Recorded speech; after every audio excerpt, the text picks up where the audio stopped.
بسم الله الرحمن الرحيم الحمد لله رب العالمين والصلاة والسلام على رسول الأمين وعلى آله وصحبه أجمعين اللهم صل على محمد وعلى آل محمد كما صليت على إبراهيم وعلى آل إبراهيم إنك حميد مجيد اللهم بارك على محمد وعلى آل محمد كما باركت على إبراهيم وعلى آل إبراهيم إنك حميد مجيد اللهم صل على محمد وعلى آل محمد يا أيها الذين آمنوا اتقوا الله حق تقاته ولا تموتن إلا وأنتم مسلمون സ്നേഹ ബഹുമാനമുള്ള മജ്ലിസുൽ ഖുർആനിൻ്റെ പഠിതാക്കളെ, ശ്രോതാക്കളെ, വർഷങ്ങൾക്ക് മുമ്പ് വിശുദ്ധ ഖുർആൻ പഠിക്കുവാൻ നമ്മൾ ഈ സ്ഥലത്ത് ഒരുമിച്ച് കൂടുകയും വിശുദ്ധ ഖുർആനിൻ്റെ പഠനങ്ങൾ ആരംഭിക്കുകയും ചെയ്ത് ഇത്രയും വർഷമായിട്ട് ഈ വിശുദ്ധ ഖുർആനിനെ പഠിക്കുവാനുള്ള ഒരു സാഹചര്യം നമ്മളിവിടെ ഒരുക്കിയതിൻ്റെ ഫലമാണ് നാം ഇപ്പോൾ ഇവിടെ ഒരുമിച്ച് കൂടുന്നത്. ഈ ഒരു ഒരുമിച്ച് കൂടൽ പടച്ച തമ്പുരാൻ സ്വാലിഹായ അമലായി നമ്മളിൽ നിന്ന് സ്വീകരിക്കുമാറാവട്ടെ. വിശുദ്ധ ഖുർആനിനെ കുറിച്ച് പഠിക്കുവാനും അത് ജീവിതത്തിൽ പകർത്തുവാനും അങ്ങനെ അള്ളാഹു പറഞ്ഞിട്ടുള്ള മുസ്ലിങ്ങളല്ലാതെ നിങ്ങൾ മരണപ്പെടരുത് എന്ന ആയത്തിനെ അന്വർത്ഥമാക്കുമാറാണ് ഇതിവിടെ സംഘടിപ്പിച്ചിട്ടുള്ളത്. നിങ്ങൾക്കറിയാം, ഇങ്ങനെ പരിശുദ്ധമായ റമദാൻ മാസത്തിൽ നമ്മളിവിടെ ഒരുമിച്ച് കൂടുന്നതിൻ്റെ പ്രത്യേകത മനസ്സിലാക്കിക്കൊണ്ട് തന്നെയാണ് ഞാനും നിങ്ങളുമൊക്കെ നേരത്തെ തന്നെ ഇവിടെ എത്തിയിട്ടുള്ളത്. ഇതിൽ നിന്ന് ആരാണോ പിന്നോട്ട് പോകുന്നത് അവർക്ക് പടച്ച തമ്പുരാന്റെ അടുക്കൽ നിന്നുള്ള കാരുണ്യമോ അനുഗ്രഹമോ ലഭിക്കുകയില്ല. അങ്ങനെ ലഭിക്കില്ല എന്ന് ഉറച്ച ബോധ്യമുള്ളത് കൊണ്ടാണ് ഞാനും നിങ്ങളും ഇവിടെ വന്നിരിക്കുന്നത്. ഇവിടെ നടക്കുന്ന ആഴ്ചയിൽ ശനിയാഴ്ച 7 മണി മുതൽ 8 മണി വരെ നടക്കുന്ന ഈ ഖുർആൻ പഠന ക്ലാസ്സിൽ പങ്കെടുക്കുന്ന ആളുകളും ഇവിടെ സന്നിധരായിട്ടുണ്ട്.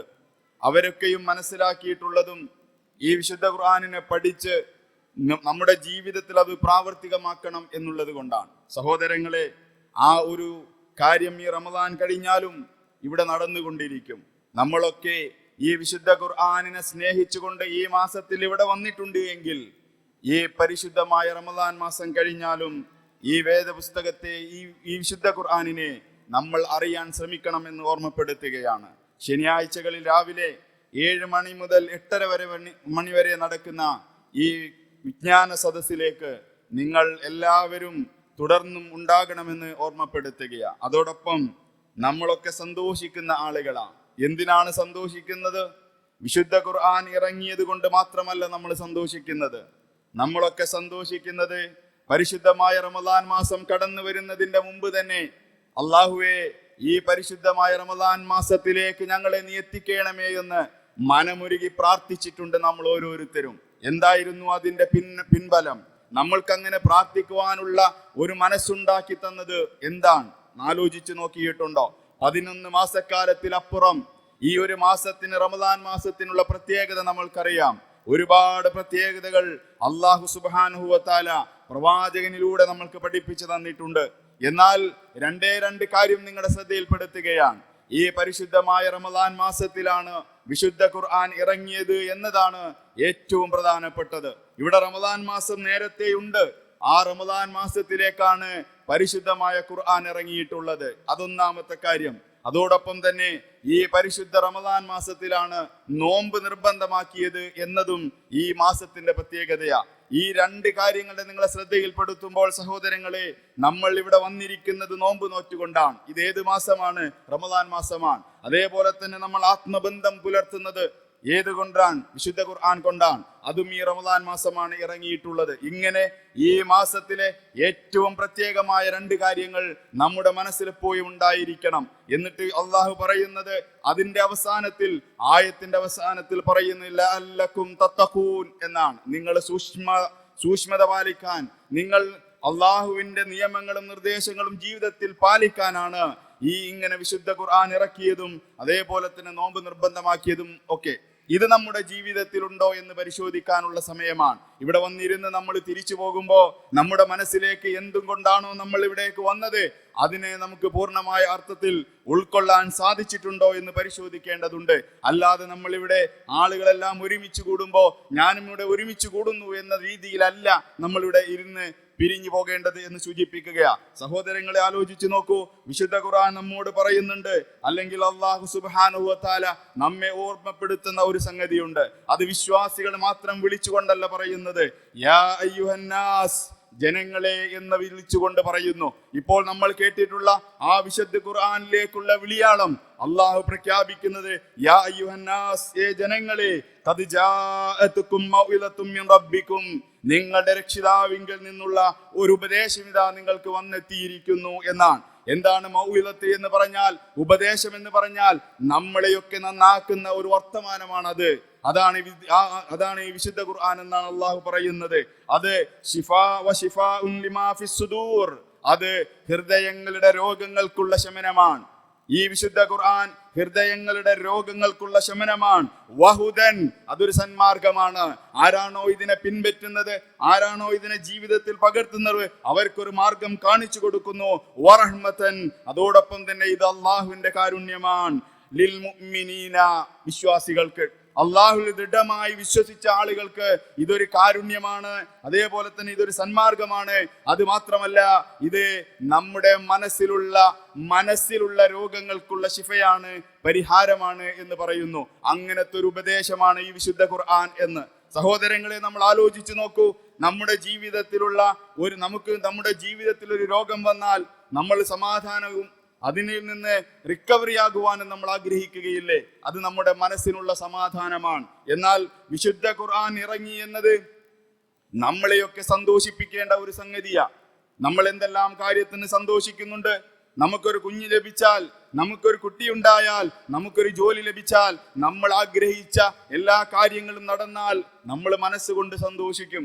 പക്ഷേ ഈ വിശുദ്ധ ഖുർആൻ പറയുന്നത് നമുക്കുള്ളൊരു സന്തോഷമായിട്ടാണ് ഈ വിശുദ്ധ ഖുർആൻ ഇറങ്ങിയത്.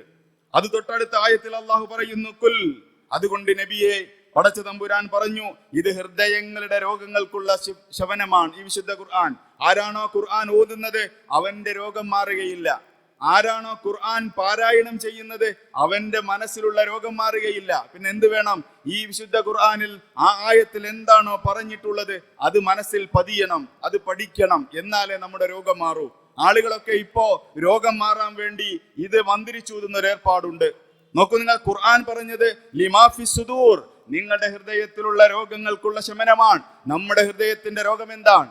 എന്റെ ഹൃദയത്തിന്റെ രോഗം എനിക്കറിയാം. എന്നിലൊരു പക്ഷേ അസൂയയുണ്ടാകാം, പകയുണ്ടാകാം, വിദ്വേഷമുണ്ടാകാം, വെറുപ്പുണ്ടാകാം, അതേപോലെ തന്നെ അത്യാഗ്രഹമുണ്ടാകാം. സമ്പത്തുകൾ എങ്ങനെയും സമ്പാദിക്കണമെന്നുള്ള എന്റെ മനസ്സിന്റെ രോഗമാണത്. അതെന്റെ മനസ്സിൽ നിങ്ങൾ ആരും കാണാതെ റബ്ബറിയുന്ന രോഗമാണത്. അതാണ് പറഞ്ഞത് ലിമാ ഫിസ് സുദൂർ, നിങ്ങളുടെ ഹൃദയത്തിലുള്ള രോഗത്തിന്റെ ശമനം ഈ വിശുദ്ധ ഖുർആനാണ്. ഈ ഖുർആൻ പഠിക്കുന്നതോടൊപ്പം തന്നെ എന്റെ മനസ്സിലുള്ള രോഗം മാറണം, എന്റെ മനസ്സിലുള്ള പക മാറണം, എന്റെ മനസ്സിലുള്ള വെറുപ്പ് മാറണം. സഹോദരങ്ങളെ, നമ്മളുടെ മനസ്സിലുള്ള വെറുപ്പും പകയും വിദ്വേഷവും ഈ വിശുദ്ധ ഖുർആൻ പാരായണം ചെയ്തിട്ടാണോ നമുക്ക് മാറുന്നത് എന്ന് പരിശോധിക്കേണ്ടതുണ്ട്. നേരെ മറിച്ച് നമ്മൾ രോഗത്തിന് വേണ്ടി, നമ്മൾക്ക് വന്നിട്ടുള്ള ശാരീരികമായ രോഗങ്ങൾക്ക് വേണ്ടിയുള്ള ഒരു ചികിത്സയായിട്ടാണ് നമ്മൾ ഈ ഖുർആനിനെ കാണുന്നത്. രോഗം വന്നാൽ അവിടെ വെച്ചുകൊണ്ട് രോഗത്തിന് വേണ്ടി നമ്മൾ ഈ വിശുദ്ധ ഖുർആനിനെ പാരായണം ചെയ്തുകൊണ്ട് അതിനെ ശിഫ നൽകട്ടെ എന്ന് പറയുന്ന ഒരു വിഭാഗമുണ്ട് ഇവിടെ. സഹോദരങ്ങളെ, അള്ളാഹു പറയുന്നത്, വ്യക്തമായി പറയുന്നത്, നിങ്ങളുടെ ഹൃദയത്തിലുള്ള രോഗങ്ങൾക്കുള്ള ശമനമാണ് ഇത് എന്നാണ്. അതോടൊപ്പം ഇതൊരു സന്മാർഗമാണ്, അതോടൊപ്പം ഇത് കാരുണ്യവുമാണ്. ആർക്കാണ്? വിശ്വസിച്ചിട്ടുള്ള ആളുകൾക്ക്, പടച്ചവനിൽ വിശ്വസിച്ചിട്ടുള്ള ആളുകൾക്ക്. എന്നാൽ അള്ളാഹ് പറയുന്നത് കുൽ, അതുകൊണ്ട് ഇങ്ങനെയൊക്കെയുള്ള ആളുകൾക്ക് കുൽ, നബിയെ നീ പറഞ്ഞു കൊടുക്കണം, ബിഫളില്ലാഹ്, ഇത് പടച്ച തമ്പുരാനിൽ നിന്നുള്ള ഒരു അനുഗ്രഹമാണ്, അള്ളാഹുവിൽ നിന്നുള്ള ഒരു അനുഗ്രഹമാണ് ഈ വിശുദ്ധ ഖുർആൻ. വബിറഹ്മതിഹി, ഇതവന്റെ കാരുണ്യത്തിൽ പെട്ടതുമാണ്.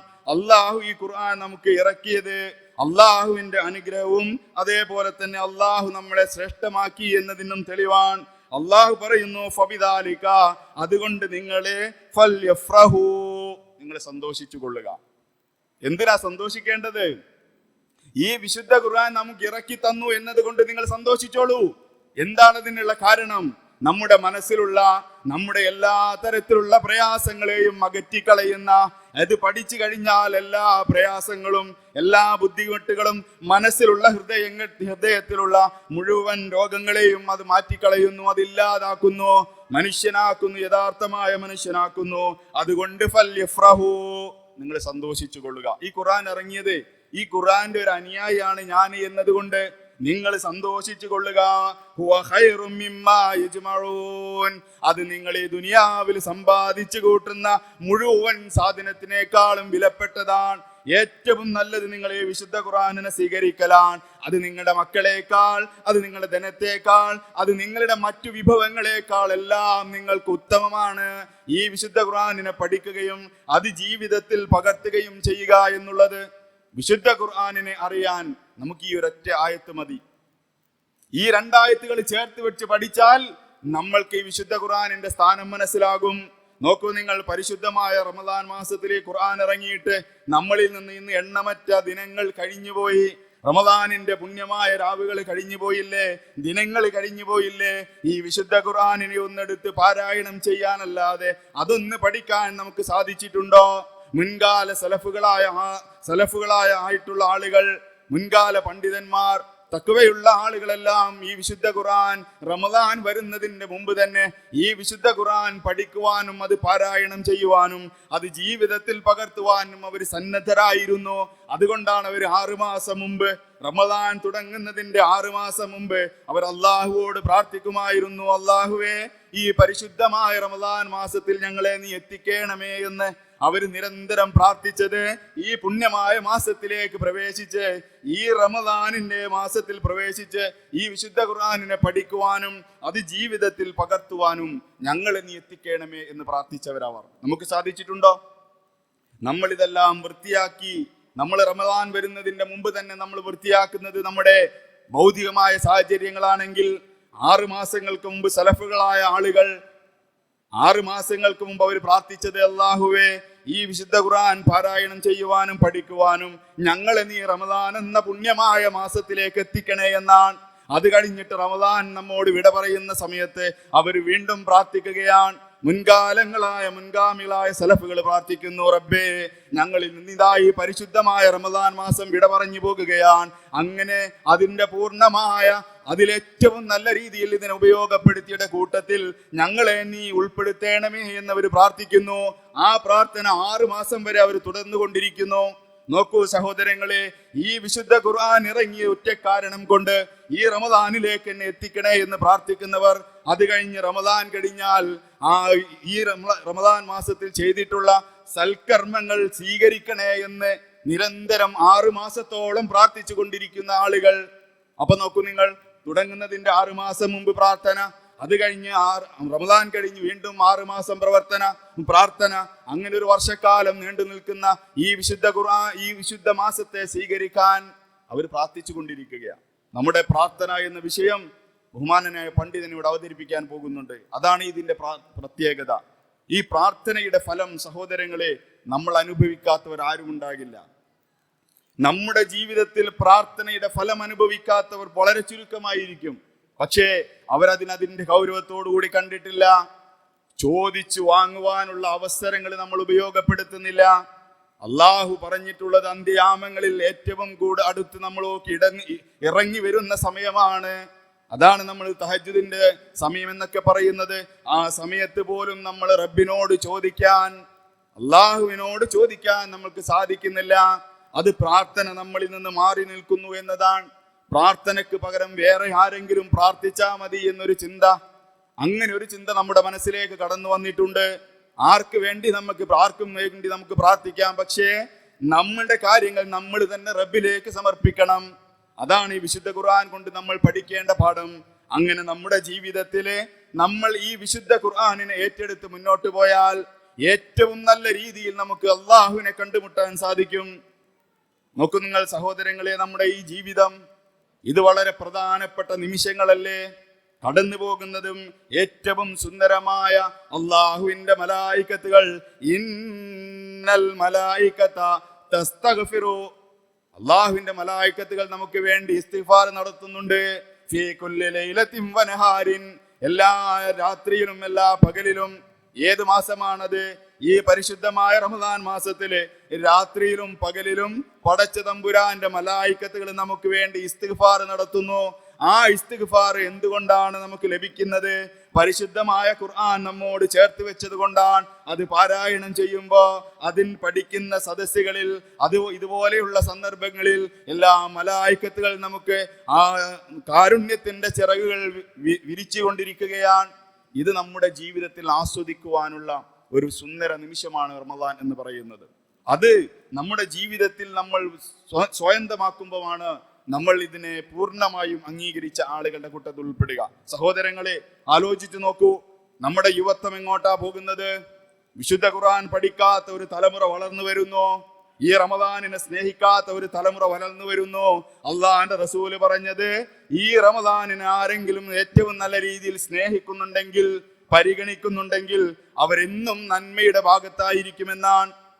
ഈ റമദാനിനെ റമദാനായി പരിഗണിക്കാൻ നമുക്ക് സാധിച്ചാൽ നമ്മളൊക്കെ ഏറ്റവും ഉത്തമമായ ഒരു സമുദായമായി മാറുമെന്നാണ്. ഇന്ന് അങ്ങനെയാണോ? ഇന്ന് അങ്ങനെയല്ല. നമ്മൾ ഓരോ കാര്യങ്ങളും എടുത്ത് പരിശോധിച്ച് നോക്കൂ. റമദാൻ തുടങ്ങിയതിന് ശേഷം റമദാൻ മാസത്തിൽ മാത്രമുള്ള പ്രത്യേകതകൾ നമ്മൾ എടുത്തു നോക്കൂ. പരിശുദ്ധമായ റമദാൻ മാസം തുടങ്ങുന്ന അന്ന് മുതൽ നമ്മുടെ വിഭവങ്ങൾ, ഭക്ഷണത്തിന്റെ വിഭവങ്ങൾ കൂടുകയാണ്. നമ്മുടെ സമയം നമ്മൾ മറ്റുള്ള കാര്യങ്ങൾക്ക് വേണ്ടി ഉപയോഗപ്പെടുത്തുകയാണ്. നമ്മുടെ മക്കളൊക്കെ തറാവി നമസ്കരിക്കാതെ, അതേപോലെ തന്നെ ഇത്തരം ഷോപ്പുകളിൽ ഇവിടെ നടക്കുന്ന റമദാൻ സ്പെഷ്യൽ ഷോപ്പുകൾ വരികയാണ്. റമദാൻ സ്പെഷ്യൽ നോക്കൂ നിങ്ങൾ. ഇപ്പം നമ്മൾ വരുന്ന സമയത്ത് റോഡുകളിലൊക്കെ റമദാൻ സ്പെഷ്യൽ, ഏറ്റവും പുണ്യം നിറഞ്ഞ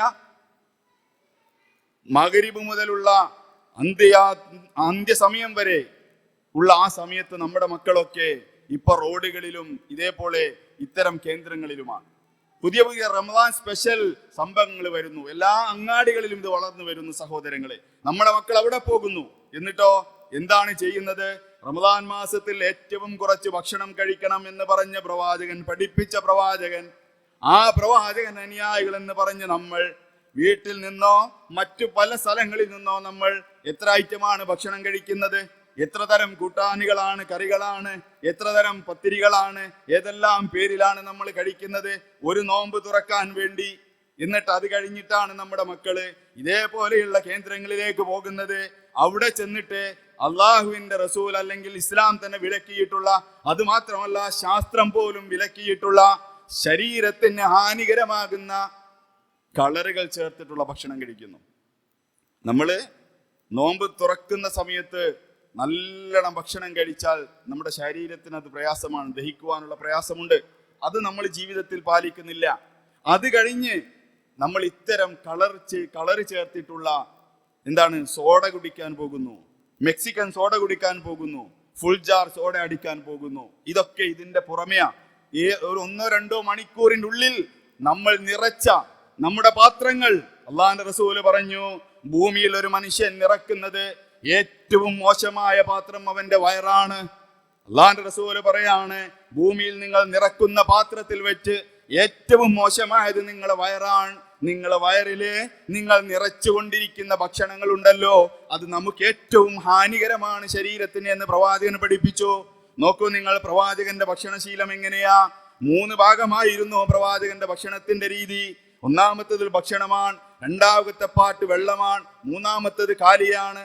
പക്ഷെ ഇന്ന് നമ്മുടെ ഭക്ഷണത്തിന്റെ രീതിയോ നിറഞ്ഞു കവിയുകയാണ് നമ്മുടെ ഭക്ഷണം, അല്ലേ? നമ്മുടെ വയറുകൾ നിറച്ച് കഴിക്കുകയാണ് നമ്മള്. ഇതാണ് നമ്മൾ ഇസ്ലാമിൽ നിന്ന് അന്യമായി പോകുന്നത്. ഇങ്ങനെ ഓരോന്ന് നമ്മൾ എടുത്തു നോക്കൂ സഹോദരങ്ങളെ. നമ്മൾ ഏറ്റവും കൂടുതൽ പുണ്യകരമായ സമയം എന്ന് പറഞ്ഞ് നമ്മൾക്ക് പരിശുദ്ധമായ റമദാൻ മാസത്തിന്റെ അവസാനത്തെ 10 നമ്മൾ പോകുന്നത് ഷോപ്പിങ്ങിനല്ലേ? നോക്കൂ നിങ്ങൾ, നേരെ എതിരായിട്ടാണ് നമ്മുടെ പ്രവർത്തനങ്ങൾ.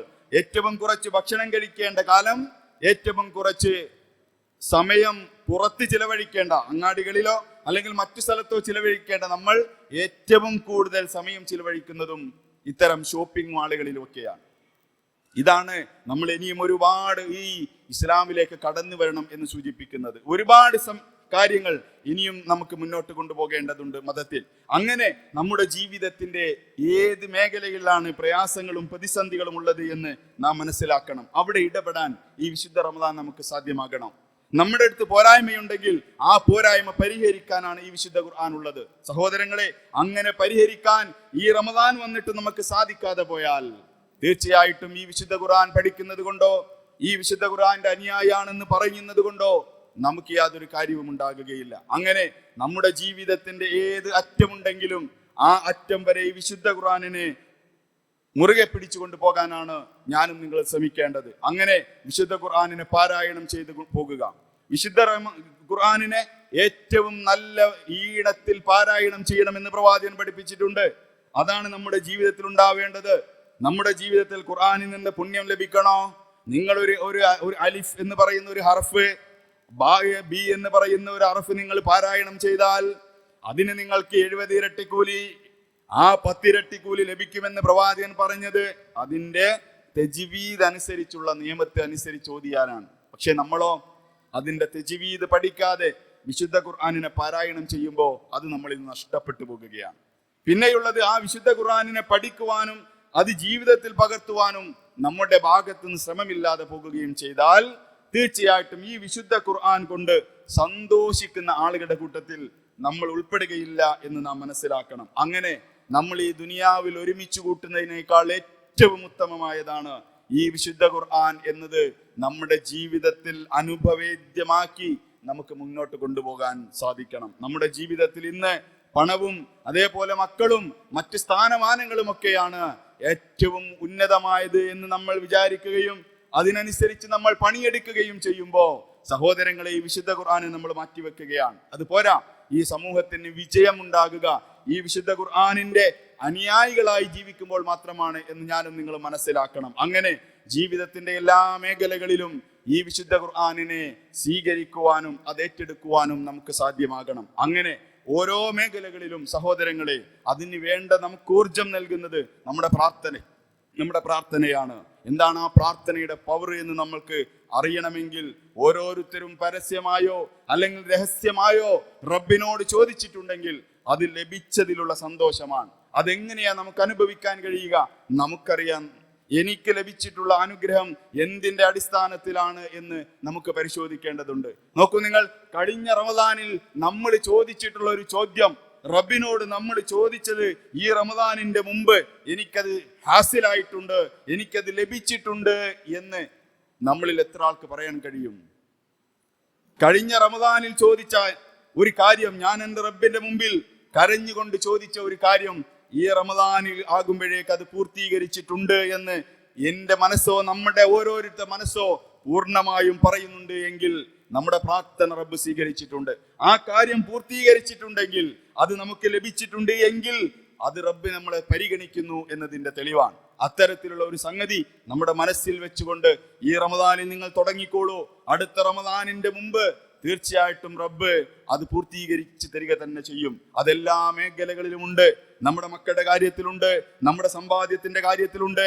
നാമുമായി ഇടപെടുന്ന മേഖലകളിൽ നമുക്ക് ഏറ്റവും നല്ല പെർഫോമൻസ് നടത്തണമെന്ന് ആഗ്രഹിക്കുന്നുണ്ടെങ്കിൽ അവിടെയൊക്കെയും ഈ പ്രാർത്ഥന റബ്ബിന്റെ മുമ്പിൽ നമ്മൾ സമർപ്പിച്ചാൽ തീർച്ചയായിട്ടും അത് നമുക്ക് അള്ളാഹുവിനോടുള്ള ഏറ്റവും വലിയ കടപ്പാടിന്റെ ഭാഗമായി മാറും.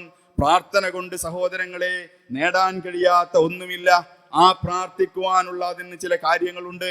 അതാണ് ഇവിടെ വിശദീകരിക്കാൻ പോകുന്നത്. ആ കാര്യങ്ങൾ നമ്മൾ മനസ്സിലാക്കി നമ്മുടെ ജീവിതത്തിൽ ആ പ്രാർത്ഥന എല്ലാ മേഖലകളിലും നോക്കൂ നിങ്ങൾ. ഇപ്പം നമ്മൾ രാവിലെ എഴുന്നേൽക്കുമ്പോൾ പ്രാർത്ഥനയുണ്ട്. ആ പ്രാർത്ഥനയോട് കൂടിയിട്ടാണ് നമ്മൾ എഴുന്നേൽക്കുന്നതെങ്കിൽ കിടക്കുന്നത് വരെയുള്ള നമ്മുടെ ജീവിതത്തിലെ എല്ലാ രീതിയിലും എല്ലാ മേഖലകളിലുമുള്ള പ്രാർത്ഥനകൾ സ്വതവേ അത് വന്നുകൊള്ളും. അത് ഏതെല്ലാം മേഖലകൾ നമ്മൾ ഇടപെടുന്നുവോ, എവിടെയെല്ലാം നമ്മൾ പ്രവേശിക്കുന്നുവോ അപ്പോഴൊക്കെ നമ്മുടെ ജീവിതത്തിൽ ആ പ്രാർത്ഥന വന്നുകൊണ്ടേയിരിക്കും. അങ്ങനെ ഒരു ശ്രദ്ധ നമ്മുടെ ജീവിതത്തിൽ ഉണ്ടായാൽ ഏറ്റവും നല്ല രീതിയിൽ നമുക്കതിനെ അള്ളാഹുവിന്റെ അടുക്കലേക്ക് സമർപ്പിക്കാൻ കഴിയും. സഹോദരങ്ങളെ, ആലോചിച്ചു നോക്കൂ. ഇസ്ലാമിക ചരിത്രത്തിൽ ഒരുപാട് സംഭവങ്ങളുണ്ട്. പ്രാർത്ഥന അവർ നന്നാകാനുള്ള കാരണം എന്താണ്? അവരുടെ ജീവിതത്തിലുള്ള പ്രവർത്തനമായിരുന്നു ഒന്നാമത്തത്. ഏറ്റവും നല്ല സംസാരം അവർ സംസാരിച്ചു, ഏറ്റവും നല്ല കാര്യങ്ങളിൽ നിന്ന് അവർ സമ്പാദിച്ചു, പണം സമ്പാദിക്കുന്നത് ഹലാലിന്റെ മാർഗമായി, അത് ചിലവഴിക്കുന്നതും ഹലാലിന്റെ മാർഗത്തിലായി. അങ്ങനെ എല്ലാ അർത്ഥത്തിലും അവര് അള്ളാഹുവിലേക്ക് അടുത്തുകൊണ്ടിരുന്നപ്പോ അവരുടെ പ്രാർത്ഥന അള്ളാഹു സ്വീകരിച്ചു. അവിടെ ഈ സഹാബികൾക്കിടയിൽ ഏറ്റവും പ്രയാസകരമായത് ഭക്ഷണത്തിനായിരുന്നു. നോക്കൂ നിങ്ങൾ, അവിടെ ഒരു വീട്ടിൽ ഒരാൾക്കുള്ള ഭക്ഷണമാണെങ്കിൽ അത് 2, 3, 4 പേര് ഒരുമിച്ച് കഴിച്ച് സമാധാനത്തോടു കൂടി പിരിഞ്ഞു വന്ന രംഗങ്ങളുണ്ട്. നോക്കൂ നിങ്ങൾ, അബൂ ത്വൽഹ റളിയല്ലാഹു തആല അൻഹു പ്രവാചകന്റെ ക്ലാസ്സിൽ ഇങ്ങനെ ഇരിക്കുകയാണ്. പ്രവാചകന്റെ ക്ലാസ്സിൽ ഇരിക്കുന്ന സമയത്ത് അതാ ഒരു മനുഷ്യൻ കയറി വരികയാണ്. ഒരു മനുഷ്യൻ കയറി വരുന്നു. പ്രവാചകന്റെ അതിഥിയാണ് അദ്ദേഹം. പള്ളിയിലെത്തി. അവസാനം രാത്രിയായപ്പോ ഏതെങ്കിലും ഒരു വീട്ടിലേക്ക് ഭക്ഷണത്തിന് പറഞ്ഞു വിടണ്ടേ? അള്ളാഹുവിന്റെ റസൂൽ ചോദിച്ചു, ആ സദസ്സില് ആരാണ് ഈ അതിഥിയെ സൽക്കരിക്കാൻ, ആരുടെ വീട്ടിലാണ് ഭക്ഷണമുള്ളത് എന്ന് അന്വേഷിക്കുക. പ്രവാചകന്റെ വീട്ടിൽ ഏതായാലും ഈ അതിഥിക്ക് കൊടുക്കാനുള്ള ഭക്ഷണമില്ല. അപ്പം പ്രവാചകൻ പറഞ്ഞു, നിങ്ങളെ വീട്ടിൽ എവിടെയെങ്കിലും ഭക്ഷണമുണ്ടോ? അങ്ങനെ ഉണ്ടെങ്കിൽ ഈ അതിഥിയെ നിങ്ങൾ സൽക്കരിക്കണം. അങ്ങനെ ആളുകള് നന്മ ചെയ്യാൻ ധൃതിപ്പെട്ട് വളരെ വേഗത്തിൽ നന്മ ചെയ്യാൻ വേണ്ടി മുന്നോട്ട് വരുന്ന ഒരു സംഘമായിരുന്നു അവർ. അതിൽ നിന്ന് അബൂ ത്വൽഹ റളിയല്ലാഹു തആല അൻഹു പെട്ടെന്ന് ചാടി എഴുന്നേറ്റ് പറഞ്ഞു, പ്രവാചകരെ, ഈ അതിഥിയെ ഞാൻ കൊണ്ടുപോയിക്കൊള്ളാം. അദ്ദേഹത്തിന് അറിയില്ല വീട്ടിൽ എന്തോ ഉണ്ടോ എന്ന്. കാരണം ആ സഹാബി കൂട്ടങ്ങൾ മുഴു പട്ടിണിയിലാണ്. അധിക നേരവും അവിടെ വീട്ടിൽ പട്ടിണിയായിരിക്കും, അല്ലെങ്കിൽ ഭക്ഷണം ഉണ്ടാവില്ല ആവശ്യത്തിന്. അബൂ ത്വൽഹ ഒന്നും നോക്കാതെ നന്മയിലേക്ക് ധൃതിപ്പെട്ടുകൊണ്ട്, പ്രവാചകരെ, ഞാൻ ഏറ്റെടുക്കാം എന്ന് പറഞ്ഞു. അങ്ങനെ പ്രവാചകൻ സല്ലല്ലാഹു അലൈഹി വസല്ലമയുടെ അതിഥിയുമായി വീട്ടിലേക്ക് ചെന്നു. വീട്ടിലേക്ക് ചെന്നപ്പോ അവിടെ എത്തിയിട്ട് അതിഥിയെ അവിടെ ഇരുത്തിയിട്ട് അകത്ത് ചെന്ന് ചോദിച്ചു ഭാര്യയോട്, ഇന്ന് നമുക്ക് പ്രവാചകന്റെ ഒരു അതിഥിയുണ്ട്, ഇവിടെ എന്താണുള്ളത് കഴിക്കാൻ, അദ്ദേഹത്തിന് കൊടുക്കാൻ എന്താണുള്ളത്? ആ ഭാര്യ പറഞ്ഞു, നമ്മുടെ മക്കൾക്കുള്ള ഏതാനും കാരക്കച്ചുളകളാണ് ഇവിടെയുള്ളത്. നമ്മുടെ മക്കൾ കുറെ ദിവസമായി ഭക്ഷണം കഴിച്ചിട്ട് അവർക്കുള്ള ഏതാനും കാരക്കച്ചുളകൾ ഇവിടെയുണ്ട്. അതല്ലാതെ ഇവിടെ ആ മനുഷ്യനൊരു അതിഥിയെ നോക്കാനുള്ള ഭക്ഷണം, അദ്ദേഹത്തിന് നൽകാനുള്ള ഭക്ഷണം ഇവിടെ ഇല്ല. ആ സമയത്ത് അബൂ ത്വൽഹയും ഭാര്യയും അവിടെ ഇരുന്ന് ആലോചിക്കുകയാണ് എന്ത് ചെയ്യുമെന്ന്.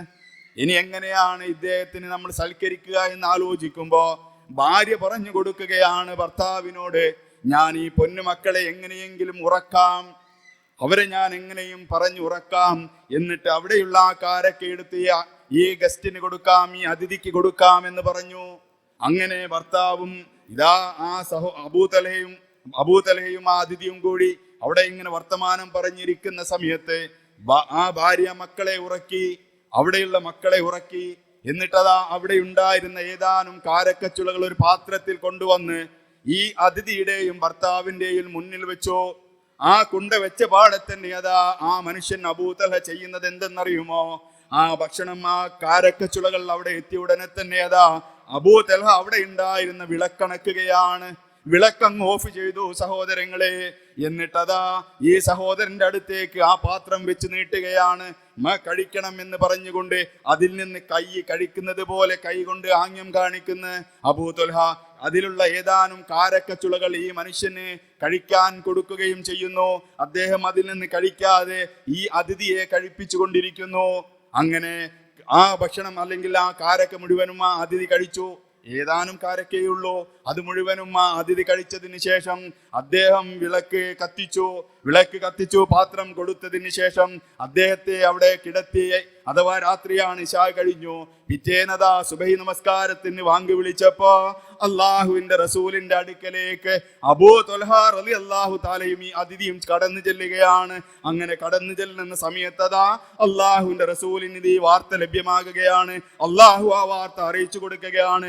അബൂ ത്വൽഹ വരുന്നത് കണ്ടുകൊണ്ട് അള്ളാഹുവിന്റെ റസൂൽ എഴുന്നേറ്റ് വന്നുകൊണ്ട് ആ അതിഥിയെ, ആ അബൂ ത്വൽഹയെ സ്വീകരിക്കുകയാണ്. എന്നിട്ട് അബൂ ത്വൽഹയോട് പറയുകയാണ്, അബൂ ത്വൽഹ, നിന്റെ വിളക്കണച്ചിട്ടുള്ള ഈ ഒരു സൽക്കാരം അള്ളാഹ്ക്ക് വളരെ ഇഷ്ടപ്പെട്ടു അത്രേ. അബൂ ത്വൽഹയോട് പ്രവാചകൻ പറയുകയാ, സഹോദരങ്ങളെ നോക്കൂ നിങ്ങൾ, അങ്ങനെ അള്ളാഹുവിന്റെ റസൂലിന്റെയും പ്രീതി സമ്പാദിച്ചത് ഒരു കുടുംബത്തിൽ നിന്ന് കുറച്ച് ഭക്ഷണം മാത്രം തന്റെ മക്കൾക്ക് വേണ്ടി മാറ്റിവെച്ചിട്ടുള്ളത് അതിഥിയെ സൽക്കരിച്ചതിന്റെ പേരിൽ അള്ളാഹുവിന്റെ സന്തോഷ വാർത്ത പോലും ലഭ്യമായിട്ടുള്ള ഒരു സൽക്കർമ്മമാണ്. ഈ ഒരു സൽക്കർമ്മമാണ് നമ്മുടെ ജീവിതത്തിൽ ഉണ്ടാകേണ്ടത്. ഇത് വെറും ഒരു ഭക്ഷണത്തിന്റെ കേസിലല്ല, ഒരു ഭക്ഷണം മാത്രമല്ല, നമ്മുടെ മക്കൾക്കുള്ള വസ്ത്രം എടുക്കുന്ന കാര്യത്തിൽ അപ്പുറത്തുള്ള ഏതെങ്കിലും ഒരു പാവപ്പെട്ട ആളുകൾ, സഹോദരങ്ങളെ, ഇതേപോലെയുള്ള പാവപ്പെട്ടവരുണ്ടെങ്കിൽ നമ്മുടെ മക്കൾക്ക് വേണ്ടി നമ്മൾ വസ്ത്രമെടുക്കുമ്പോ, പുതുവസ്ത്രങ്ങൾ അവർ ധരിക്കുമ്പോ, അപ്പുറത്തുള്ള ഏതെങ്കിലും ഒരു പാവപ്പെട്ടവർ, ഏതെങ്കിലും ഒരു മിസ്കീനോ ഏതെങ്കിലും ഒരു ഫക്കീറോ ആ കുടുംബത്തിലെ മക്കൾക്ക് അവർ വസ്ത്രമെടുത്തില്ലെങ്കിൽ നമ്മുടെ മക്കളുടെ വസ്ത്രത്തിന്റെ ആ പുതുമണം അനുഭവിച്ചാൽ, ആ പുതുമണം എങ്ങാനും ആ പാവപ്പെട്ടവർ അനുഭവിച്ചാൽ, സഹോദരങ്ങളെ, തീർച്ചയായിട്ടും അവരുടെ മനസ്സിൽ പ്രയാസമുണ്ടായാൽ നമ്മളോട് അല്ലാഹുവിന്റെ റസൂല് പറഞ്ഞതുപോലെ അത് ചോദ്യം ചെയ്യപ്പെടുക തന്നെ ചെയ്യും. നോക്കൂ നിങ്ങൾ, അല്ലാഹുവിന്റെ റസൂല് ഒരു രാത്രിയിൽ വിശന്നുകൊണ്ട് പുറത്തിറങ്ങുകയാണ്. കുറെ ദിവസമായി ഭക്ഷണം കഴിച്ചിട്ട് ആ റസൂലുള്ളാഹിക്ക് കിടക്കാൻ കഴിയുന്നില്ല, ഉറങ്ങാൻ കഴിയാത്ത പ്രവാചകൻ പുറത്തിറങ്ങുകയാണ്. എവിടെ എന്തെങ്കിലും കിട്ടുമോ എന്ന് അന്വേഷിച്ചുകൊണ്ട് റോട്ടിലൂടെ ഇറങ്ങി നടക്കുമ്പോ കുറെ മുമ്പോട്ട് നടന്നപ്പോൾ അവിടെ ഒരു മനുഷ്യനെ കാണുന്നു. ആ മനുഷ്യനും അങ്ങനെ ഇറങ്ങി നടക്കുകയാണ്. നോക്കുമ്പോൾ അത് അബൂബക്കർ സിദ്ദീഖ് റളിയല്ലാഹു തആലയാണ്. അബൂബക്കർ സിദ്ദീഖ് റളിയല്ലാഹു തആലയോട് ചോദിച്ചു, എന്തിനാണ് നിങ്ങൾ ഈ പുറത്തിറങ്ങിയത്? ആ സമയത്ത് അദ്ദേഹം പറയുകയാണ്, പ്രവാചകരെ, വിശപ്പിന്റെ കാഠിന്യം കൊണ്ടാണ്, എനിക്ക് ഉറങ്ങാൻ കഴിയുന്നില്ല. അങ്ങനെ അവർ രണ്ടുപേരും എന്തെങ്കിലും കിട്ടുമോ, എവിടെയെങ്കിലും ഭക്ഷണം കാണുമോ എന്ന് അന്വേഷിച്ചുകൊണ്ട് നടക്കുകയാണ്. കുറച്ചങ്ങലെത്തിയപ്പം അതാ വേറൊരു മനുഷ്യൻ മുമ്പിലൂടെ നടക്കുന്നു. ഇതേപോലെ വിശപ്പിന്റെ കാഠിന്യമാണ്, അദ്ദേഹത്തിന്റെ വയറൊട്ടിയ വയറാണ്. അവർ ചെന്നടുത്ത് ചെന്ന് സലാം പറഞ്ഞു നോക്കിയപ്പോ ഉമറുൽ ഫാറൂഖ് റളിയല്ലാഹു തആലയാണ്.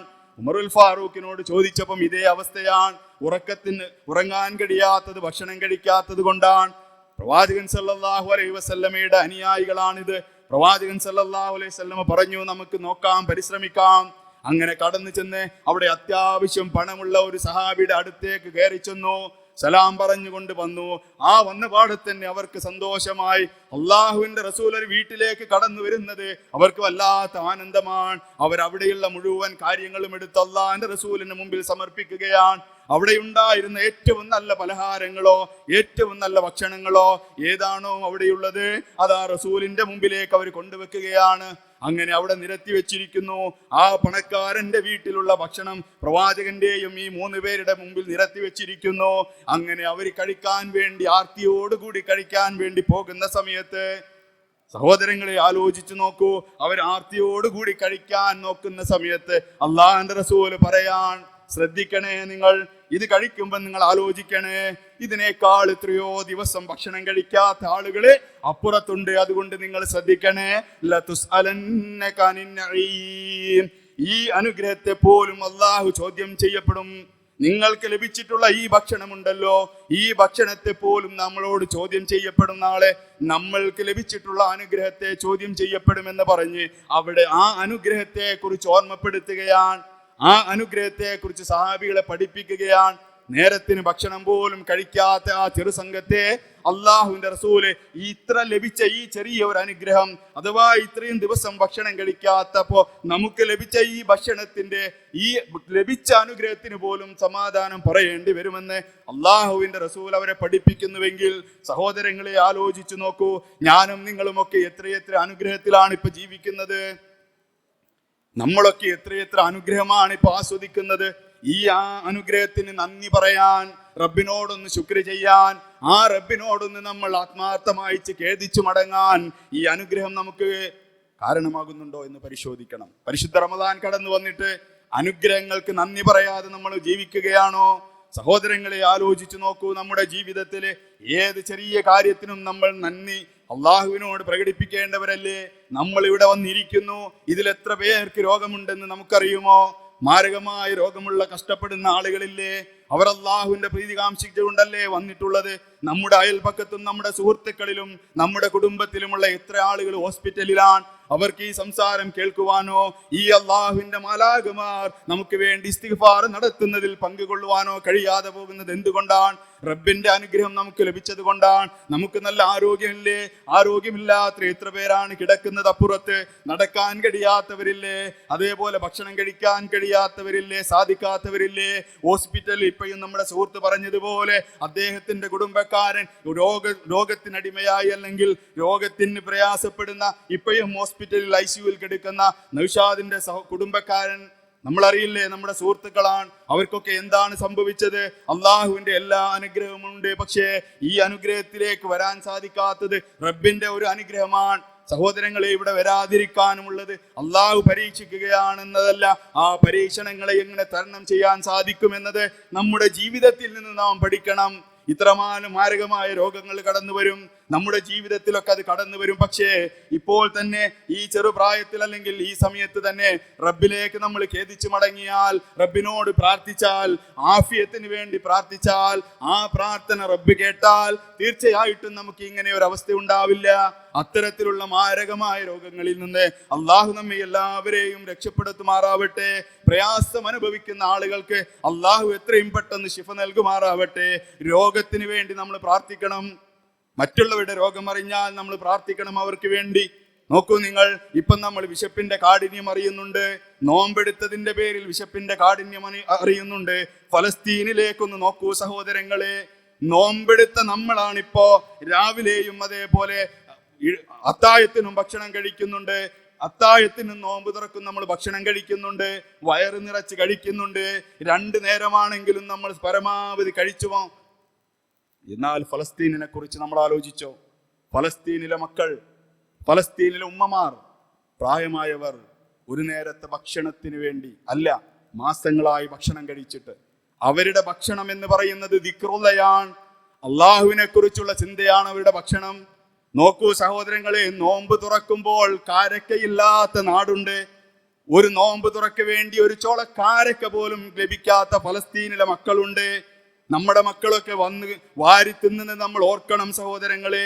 അവിടെ അള്ളാഹുവിന്റെ ശത്രുക്കളെ ആ നാടിനെ നശിപ്പിച്ചു കൊണ്ടിരിക്കുമ്പോ, അവിടുത്തെ വീടുകൾ തകർത്ത് തരിപ്പണമാക്കിയപ്പോ, മസ്ജിദുകൾ ബോംബിട്ട് തകർത്തപ്പോ, അവിടെ കുറെ കാലുകൾ ഒടിഞ്ഞ കുറെ പ്രായമായ ആളുകൾ, അതേപോലെ തന്നെ മക്കളുണ്ട്, ഉമ്മമാരുണ്ട്, സഹോദരിമാരുണ്ട്, അവരെല്ലാവരും പ്രയാസപ്പെടുകയാണ്. എന്തിനാണ് അവർ പ്രയാസപ്പെടുന്നത്?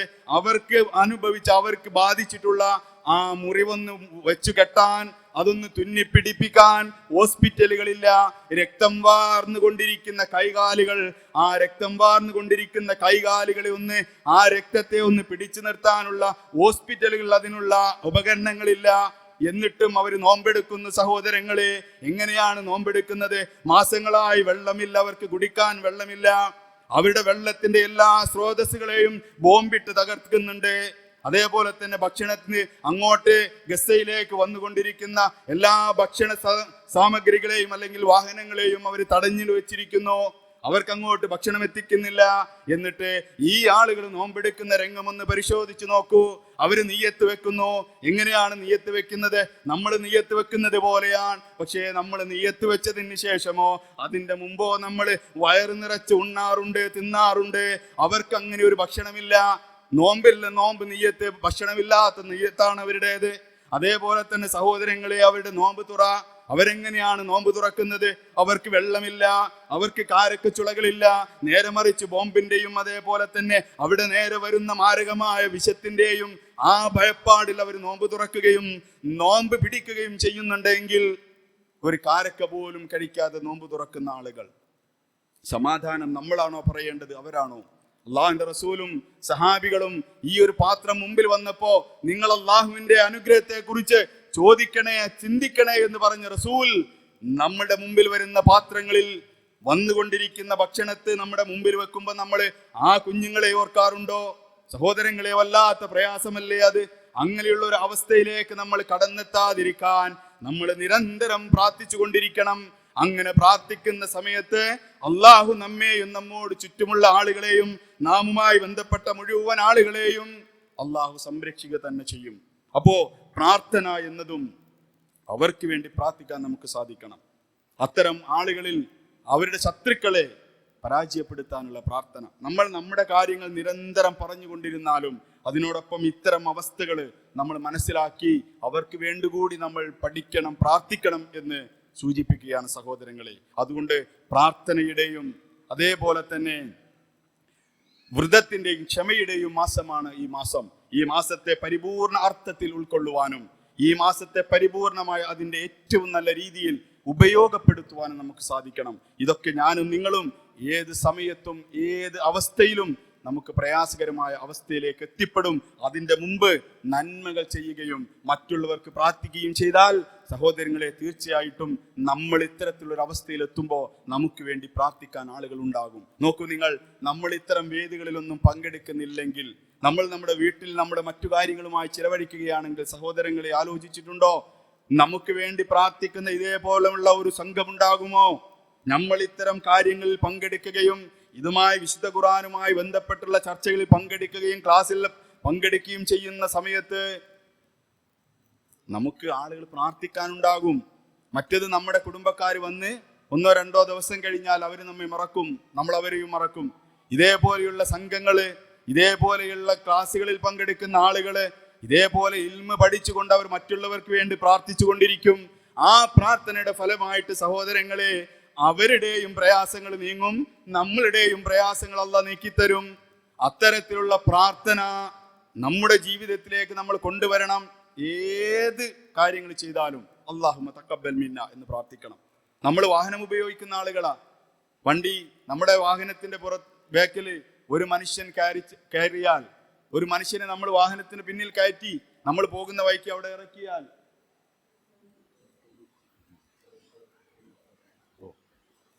ആ മനുഷ്യൻ വാഹനത്തിൽ നിന്ന് ഇറക്കി നമ്മൾ വിട്ട് നമ്മൾ മുന്നോട്ട് പോകുന്നു. നമ്മൾ പോകുന്ന സമയത്ത് നമ്മുടെ കൂടെ ഒരു മനുഷ്യനെ നമ്മൾ വാഹനത്തിൽ കയറ്റി അദ്ദേഹത്തിന്റെ ലക്ഷ്യസ്ഥാനത്ത് ഇറക്കി നമ്മൾ മുന്നോട്ട് പോകുമ്പോൾ നമ്മുടെ മനസ്സൊന്ന് മന്ത്രിക്കണം, അല്ലാഹുമ്മ തഖബ്ബൽ മിന്ന, അല്ലാഹുവേ ഈ ചെയ്ത പ്രവൃത്തി അത് എന്നിൽ നിന്ന് സ്വീകരിക്കണേ എന്ന്. അങ്ങനെ നമ്മുടെ മനസ്സ് നിരന്തരം പ്രാർത്ഥിച്ചു കൊണ്ടിരിക്കണം. നമ്മുടെ മനസ്സ് നമ്മൾ ചെയ്ത കാര്യങ്ങൾ കണ്ട് തന്നെ പ്രാർത്ഥിക്കണം. നമ്മൾ ഒരാൾക്ക് സ്വതക്ക നൽകി, ആ സ്വതക്ക നൽകിയാൽ നമ്മൾ ഉടനെ അത് സ്വീകരിക്കാൻ പ്രാർത്ഥിക്കണം. സഹോദരങ്ങളെ, അങ്ങനെ നമ്മുടെ ജീവിതത്തിലുള്ള ഏത് നന്മകൾ ചെയ്താലും അത് അല്ലാഹു സ്വീകരിക്കണം എന്നുള്ള ഒരു പ്രാർത്ഥന നമ്മുടെ മനസ്സിൽ നിന്നുണ്ടാകണം.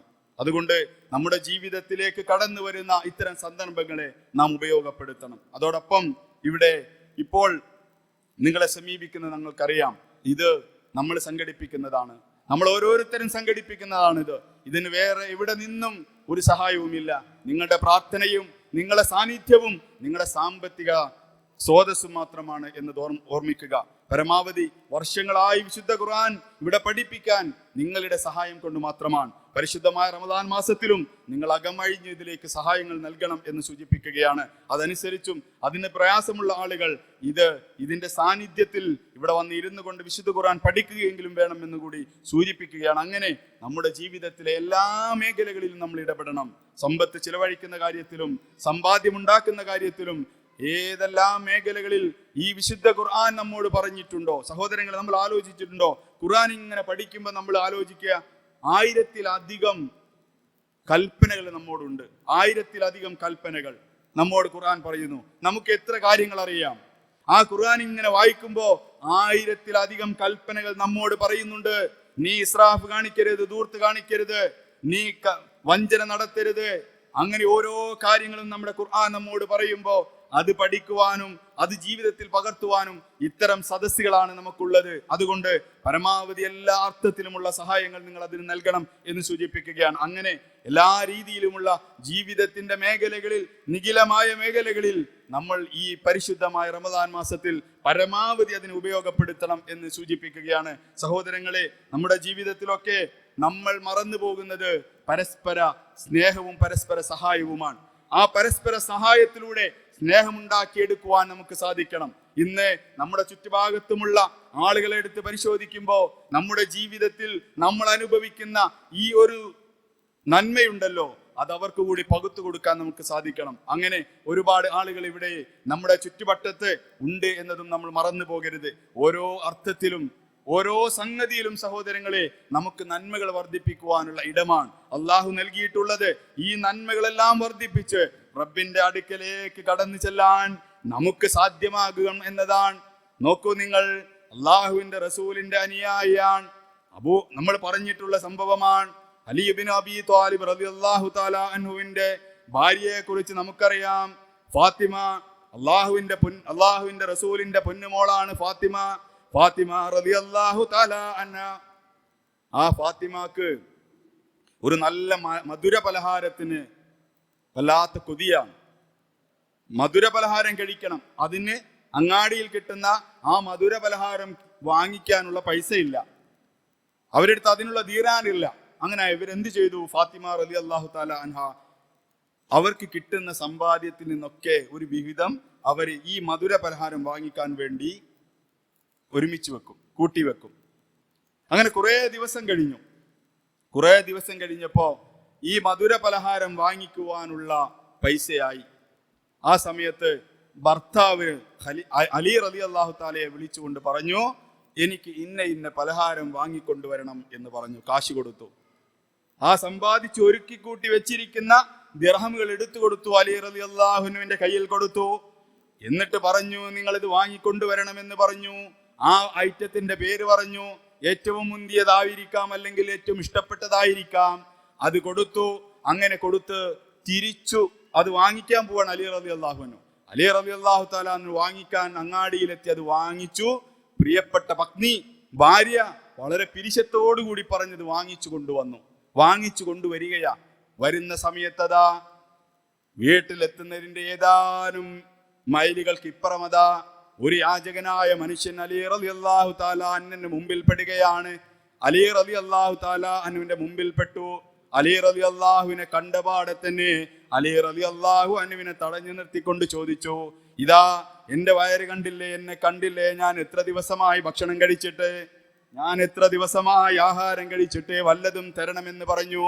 ഈ സമയത്തറാ സഹോദരങ്ങളെ, അലി റളിയല്ലാഹു അൻഹുവിന്റെ മുമ്പിൽ കയ്യിൽ എന്താണുള്ളത്? ഏറ്റവും ഇഷ്ടപ്പെട്ട ഭാര്യ പറഞ്ഞ ഏറ്റവും ഇഷ്ടപ്പെട്ടിട്ടുള്ള പലഹാരമാണ്. അലി റളിയല്ലാഹു അൻഹു ഒന്നും ആലോചിച്ചില്ല. ഇതെന്റെ പുന്നാര ഭാര്യ പറഞ്ഞിട്ട് ഞാൻ വാങ്ങിക്കൊണ്ടുവരികയാണ്, ഞാൻ പിന്നെ ഒരു സമയത്ത് തരാമെന്നൊന്നും പറഞ്ഞില്ല. ഈ പാവത്തെ കണ്ടപാടെ അലി റളിയല്ലാഹു അൻഹു തന്റെ ഭാര്യയ്ക്ക് ഇഷ്ടപ്പെട്ട പലഹാരം അങ്ങ് കൊടുത്തു. ആർത്തിയോടെ തിന്നുന്ന ആ മനുഷ്യനെ കണ്ടുകൊണ്ട് അലി റളിയല്ലാഹു തആല വല്ലാതെ സന്തോഷിച്ചു. ഭക്ഷണം കഴിക്കാത്തൊരു മനുഷ്യന് ഭക്ഷണം കൊടുത്തതിന്റെ ആനന്ദത്തിൽ അലി റളിയല്ലാഹു അൻഹു സ്വന്തം ഭാര്യയെ മറന്നുപോയി. ആ ഭാര്യ ഏൽപ്പിച്ച ഉത്തരവാദിത്വം മറന്നുപോയി. ഈ മനുഷ്യൻ സന്തോഷത്തോടുകൂടി വീട്ടിലേക്ക് പോകാൻ നോക്കുമ്പോഴാണ് അലി റളിയല്ലാഹു അൻഹു ഓർമ്മ വന്നത്, ഞാൻ എൻ്റെ ഭാര്യയ്ക്ക് വാങ്ങിക്കൊണ്ടുവന്നതല്ലേ ഇത് എന്ന്. അങ്ങനെ വളരെ പ്രയാസത്തോടു കൂടി അലി റളിയല്ലാഹു അൻഹു വീട്ടിലേക്ക് കടന്നു ചെന്നിട്ട് ആ ഭാര്യയുടെ അടുക്കലേക്ക് ഇതാ വാതിൽ മുട്ടിയപ്പോ സന്തോഷത്തോടു കൂടി പലഹാരം തിന്നാനുള്ള ആർത്തിയോടുകൂടി ഫാത്തിമ റളിയല്ലാഹു അൻഹ വാതിൽ തുറന്നപ്പോ വളരെ പ്രയാസപ്പെട്ട് നിൽക്കുന്ന ഭർത്താവിനെയാണ് കാണുന്നത്. വളരെ പ്രയാസപ്പെട്ട് നിൽക്കുന്ന ഭർത്താവിന്റെ മുഖമാണ് കാണുന്നത്. എന്താണ് നിങ്ങൾക്ക് സംഭവിച്ചത് എന്ന് ചോദിച്ചപ്പോ ഒന്നും പറയാതെ അകത്തേക്ക് കയറി ചെന്നുകൊണ്ട് ആ ഭാര്യ അദ്ദേഹത്തെ സമാധാനിപ്പിച്ചതിന് ശേഷം ആ ഭർത്താവ് പറയുകയാണ്, അലി റളിയല്ലാഹു തആല പറയുകയാണ്, നിന്റെ ഏറ്റവും ഇഷ്ടപ്പെട്ട പലഹാരം ഇതാ ഒരു പാവപ്പെട്ടവന് കൊടുത്തുപോയി, ഞാൻ എന്നോട് ക്ഷമിക്കണേ എന്ന് പറഞ്ഞപ്പോ ഫാത്തിമ റളിയല്ലാഹു തആല അൻഹ അവിടെ പറഞ്ഞത് അൽഹംദുലില്ലാ എന്നാണ്. അൽഹംദുലില്ലാ എന്ന വാക്ക് എത്രയോ ഉയരങ്ങളിലേക്ക് കയറി ചെന്ന് സഹോദരങ്ങളെ, അള്ളാഹുവിനെ സ്തുതിയാണെന്ന് പറഞ്ഞു. ദേഷ്യപ്പെട്ടില്ല, പ്രയാസപ്പെടുത്തിയില്ല, ഭർത്താവിനെ കുറ്റം പറഞ്ഞില്ല. ഒരു പാവപ്പെട്ടവന് ആ പാവപ്പെട്ടവന്റെ വിശപ്പടക്കിയല്ലോ എന്ന സന്തോഷം ഭർത്താവുമായി പങ്കുവെച്ചപ്പോ സുന്ദരമായ ഒരു കുടുംബം അവിടെ പിറക്കുകയായിരുന്നു. ഇതാണ് ഖുർആൻ പഠിച്ചത് കൊണ്ട് അവരുടെ ജീവിതത്തിൽ സ്വന്തത്തിന് വേണ്ടി പോലും ത്യജിച്ചു പോകാനുള്ള ഒരു പ്രേരണയുണ്ടായിട്ടുള്ള സഹോദരങ്ങളെ, അതായിരിക്കണം ഈ പരിശുദ്ധമായ റമദാൻ മാസത്തിൽ നമ്മുടെ ജീവിതത്തിൽ ഉണ്ടാവേണ്ടത് എന്ന് മാത്രം സൂചിപ്പിച്ചുകൊണ്ട് നമ്മുടെ ബഹുമാന്യനായ പണ്ഡിതൻ അഹമ്മദ് കുട്ടി മദനി ഇവിടെ എത്തിയിട്ടുണ്ട്. അദ്ദേഹത്തിന് വേണ്ടി മാറിക്കൊടുക്കുകയാണ്. സഹോദരങ്ങളെ, അള്ളാഹു നമ്മുടെ എല്ലാ പ്രയാസങ്ങളും ദൂരീകരിക്കുമാറാവട്ടെ. നമ്മളിൽ നിന്ന് വന്നു പോയിട്ടുള്ള തെറ്റുകുറ്റങ്ങൾ അള്ളാഹു വിട്ടുപുറത്ത് മാപ്പാക്കി തരുമാറാവട്ടെ. അറിഞ്ഞും അറിയാതെയും ഒരുപാട് തെറ്റുകൾ നമ്മൾ ചെയ്തു പോയിട്ടുണ്ട്. എല്ലാം അള്ളാഹു വിട്ടുപുറത്ത് മാപ്പാക്കി തരുമാറാവട്ടെ. എല്ലാ പ്രയാസങ്ങളിൽ നിന്നും രോഗങ്ങളിലും അള്ളാഹു നമ്മെ കാത്തുരക്ഷിക്കുമാറാവട്ടെ. اللهم اغفر للمؤمنين والمؤمنات والمسلمين والمسلمات اللهم تقبل منا إنك أنت السميع العليم. ربنا آتنا في الدنيا حسنة وفي الآخرة حسنة وقنا عذاب النار. اللهم صل وسلم على نبينا محمد وعلى آله وصحبه أجمعين.